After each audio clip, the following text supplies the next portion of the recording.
ರೋಮಾಪತ್ರಿಕೆ 6ನೇ ಅಧ್ಯಾಯ 13ನೇ ವಚನ ನಾವು ಧ್ಯಾನ ಮಾಡೋಣ.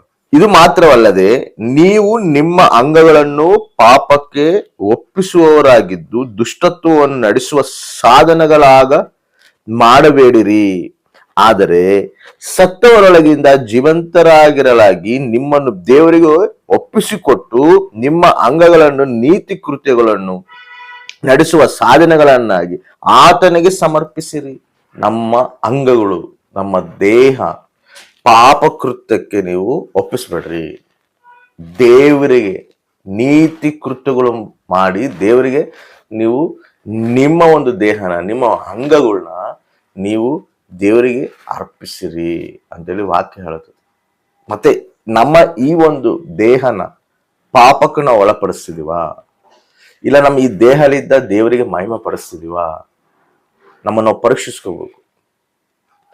ಎಷ್ಟೋ ಮಂದಿ ಕೆಟ್ಟ ಅಭ್ಯಾಸಗಳಿಗೆ ಬಾನಿಸರಾಗಿ ಆ ಪಾಪದಲ್ಲೇ ಜೀವಿಸಿ ಈ ದೇಹವೆಲ್ಲ ಪಾಪಕ್ಕೆ ಒಪ್ಪಿಸಿ ಆ ಒಂದು ನಾಶನಕರವಾಗಿ ಜೀವಿತವನ್ನೇ ಜೀವಿಸಿ ನಾಶನ ಆಗುವಂತ ಜನರು, ಯೌವನಸ್ಥರು ಕೂಡ ಭಾರಿ ಮಂದಿ ಇದ್ದಾರೆ. ಎಷ್ಟು ಕೆಟ್ಟ ಅಭ್ಯಾಸಕ್ಕೆ ಬಾನಿಸಾಗಿರೋರು ಈಗ ಯೌವನಸ್ಥರೇ. ನಾವೊಂದು ಕಾಲದಲ್ಲಿ ನಾನು ಚಿಕ್ಕವನಾಗಿದ್ದಾಗ ನೋಡ್ತಿದ್ರೆ ಎಲ್ಲ ವಯಸ್ಸಾಗಿರೋರು, ದೊಡ್ಡವರು, ಅವರು ಕೆಟ್ಟ ಅಭ್ಯಾಸಕ್ಕೆ ಬಾನಿಸಾಗ್ತಿದ್ರು. ಅವ್ರು ನೋಡ್ತಿದ್ವಿ ನಾವು. ಈಗ ಚಿಕ್ಕ ಚಿಕ್ಕ ಹುಡುಗರು ಕೂಡ ಕೆಟ್ಟ ಅಭ್ಯಾಸಗಳಿಗೆ ಬಾನಿಸರಾಗಿದ್ದಾರೆ, ಮದ್ಯಪಾನಕ್ಕೆ ಬಾನಿಸರಾಗಿದ್ದಾರೆ, ಡ್ರಗ್ಸ್ಗೆ ಬಾನಿಸರಾಗಿದ್ದಾರೆ. ಈಗ ಮದ್ಯಪಾನಕ್ಕಿಂತ ಹೆಚ್ಚದಾಗಿ ಡ್ರಗ್ಸ್ಗೆ ಬಾನಿಸರಾಗಿದ್ದಾರೆ. ಯಾವ ಕಾಲೇಜ್ ನೋಡ್ತೀರ ನೀವು, ಯಾವ ಸ್ಕೂಲ್ ನೋಡ್ತೀರ ನೀವು, ಎಲ್ಲದರಲ್ಲಿ ಈ ಡ್ರಗ್ಸ್ ಅನ್ನೋದು ಭಯಂಕರವಾಗಿ ಯೌವನಸ್ಥರನ್ನ ಹಾಳು ಮಾಡೋಕ್ಕಾಗುತ್ತೆ. ಪ್ರತಿ ಹೆಂಗ್ ಜೀವಿಸ್ತಿದೀವಿ ನಾವು? ನಮ್ಮ ದೇಹಗಳನ್ನ ಪಾಪಕ್ಕೆ ಒಳಪಡಿಸ್ತಿದೀವ, ಪಾಪ ಜೀವಿತ ನಾವು ಜೀವಿಸ್ತಿದೀವ. ಭಯಂಕರವಾದ ವ್ಯಭಿಚಾರ ನಡೆಯಕತ್ತೈತಿ. ಸ್ತ್ರೀಯರು, ಪುರುಷರು ವ್ಯಭಿಚಾರಕ್ಕೆ ಬಾನಿಸರಾಗ್ತಾ ಇದ್ದಾರೆ. ಮತ್ತೆ ನಮ್ಮ ದೇಹನ ನಾವು ಯಾವುದಕ್ಕೆ ಒಪ್ಪಿಸ್ತಿದೀವಿ? ಮದುವೆ ಆಗದಿಲ್ದಂಗೆನೆ ಮುಂಚೆನೆ ವ್ಯಭಿಚಾರಕ್ಕೆ ದೇಹಗಳನ್ನ ಅಪ್ಪಗಿಸ್ತಿದಾರ, ವಾಕ್ಯ ವಿರುದ್ಧವಾದ ಜೀವಿತವು ಜೀವಿಸ್ತಿದಾರ. ಕ್ರೈಸ್ತವರು ಕೂಡ ಆ ರೀತಿ ನಡೆಯುವಂಥವ್ರು ಇದ್ದಾರೆ. ಅದಕ್ಕೆ ಪೌಲ್ ಹೇಳ್ತಾನಿಲ್ಲ, ನಿಮ್ಮ ಅಂಗಗಳನ್ನ ನೀವು ಲೋಕಕ್ಕೆ ನೀವು ಒಪ್ಪಿಸ್ಬೇಡ್ರಿ, ದೇವರಿಗೂ ಸಮರ್ಪಿಸಿರಿ, ನೀತಿ ಕೃತ್ಯಗಳು ಮಾಡ್ರಿ, ಆ ರೀತಿ ಜೀವಿಸುವಂತವರಾಗಿ ಇರಬೇಡ್ರಪ್ಪ, ಕೆಟ್ಟ ಅಭ್ಯಾಸಕ್ಕೆ ಬಾನಿಸರಾಗಿ ಇರಬೇಡ್ರಿ, ನಿಮ್ಮ ದೇಹಗಳು ಪಾಪಕ್ಕೆ ನೀವು ಒಪ್ಪಿಸ್ಬೇಡ್ರಿ ಅಂತೇಳಿ ಹೇಳ್ತದಾನ. ನೋಡ್ರಿ, ನಮ್ಮನ್ನು ನಾವು ಪರೀಕ್ಷಿಸ್ಕೋಬೇಕು, ನಾವ್ ಹೆಂಗ್ ಜೀವಿಸ್ತಿದೀವಿ. ನಮ್ಮೊಂದು ಜೀವಿತ, ನಮ್ಮ ಒಂದು ಅವಯವಗಳು ದೇವರಿಗೆ ಮಹಿಮಕರವಾಗಿದ್ದಾವ? ನಾವು ಮಾತಾಡೋ ಮಾತಾಗ್ಲಿ, ಬರೋ ಪ್ರತಿ ಮಾತು ಕೂಡ ದೇವರಿಗೆ ಮಹಿಮಕರವಾಗಿದ್ದಾವ? ಇಲ್ಲ ಕೆಟ್ಟ ಮಾತುಗಳು ನಮ್ಮ ಬಾಯಲ್ಲಿದ್ದ ಬರ್ತಿದಾವ? ಇವೆಲ್ಲ ನಾವು ಪರೀಕ್ಷಿಸ್ಕೋಬೇಕು.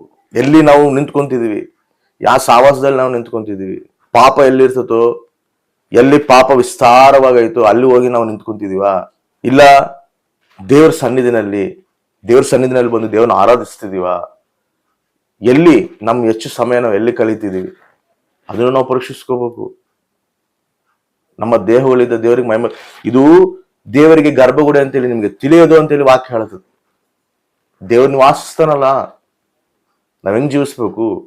ಸರಿ, ಇವವರೆಗೆ ಏನ್ ಜೀವಿಸಿದೀವೋ ಸರಿ, ಅದನ್ನ ದೇವ್ರ ಹತ್ರ ಒಪ್ಕೊಳ್ಳೋಣ, ಪಶ್ಚಾತ್ತಾಪ ಪಡೋಣ. ನನ್ನ ಹತ್ರ ಬಂದವ್ರನ್ನ ಯಾರು ನಾನು ತಳ್ಳೋದಿಲ್ಲ ಅಂತ ಹೇಳ್ತಾನ. ನಾವು ದೇವ್ರ ಹತ್ರ ಕುತ್ಕೊಂಡು, ದೇವಾ ಇದಿಗೋ ನಾನು ತಪ್ಪು ಮಾಡಿದ್ದೀನಿ, ಇದರಲ್ಲಿ ನಾನು ಬಲಹೀನನಿದ್ದೀನಿ, ನನ್ನ ಅದ್ರಾಗಿದ್ದ ಬಿಡಿಸು ಪ್ರಭುವ, ಆ ಬಂಧಕಲ್ಲಿದ್ದ ನಾನು ಬಿಡಿಸು, ನನ್ನ ಪಾಪ ಜೀವಿತ ಜೀವಿಸ್ಬೇಕಂತ ನಾನು ಇಷ್ಟಪಡ್ತಿಲ್ಲ, ನಿನಗಿಷ್ಟಕರವಾಗಿ ನನ್ನ ದೇಹವು ನಿನಗೆ ಮಹಿಮಕರವಾಗಿರ್ಬೇಕಯ್ಯ ಅಂತೇಳಿ ನಾವು ಕೇಳೋದಾದ್ರೆ, ಆ ಪಾಪ ನಾವು ಬಿಡೋದಾದ್ರೆ ಕಷ್ಟವಾಗಿ ದೇವರು ಸಹಾಯ ಮಾಡ್ತಾನೆ. ಪರಿಶುದ್ಧಾತ್ಮ ದೇವರು ನಮ್ಮ ಕೈ ಹಿಡಿದು ನಡೆಸ್ತಾನೆ. ನಾವು ನೀತಿ ಕೃತ್ಯಗಳನ್ನು ಮಾಡಿ ಈ ದೇಹದಿಂದ ದೇವರಿಗೆ ಮಹಿಮಕರವಾಗಿ ಜೀವಿಸುವಂತವರಾಗಿರೋಣ. ವಾಕ್ಯಗೆ ನಾವು ವಿಧೇಯರಾಗಿ ನಡೆದಾಗ ನಮ್ಮ ಜೀವಿತನೂ ಆಶೀರ್ವಾದಕರವಾಗಿರ್ತೈತೆ. ನಮ್ಮಿಂದ ದೇವರು ಅನೇಕರಿಗೆ ಆಶೀರ್ವಾದಕರವಾಗಿ ದೇವರು ನಮ್ಮನ್ನು ಮಾಡ್ತಾನೆ. ಆ ರೀತಿ ಜೀವಿತವು ಜೀವಿಸುವಂತವರಾಗಿರೋಣ. ಆಮೇನ್.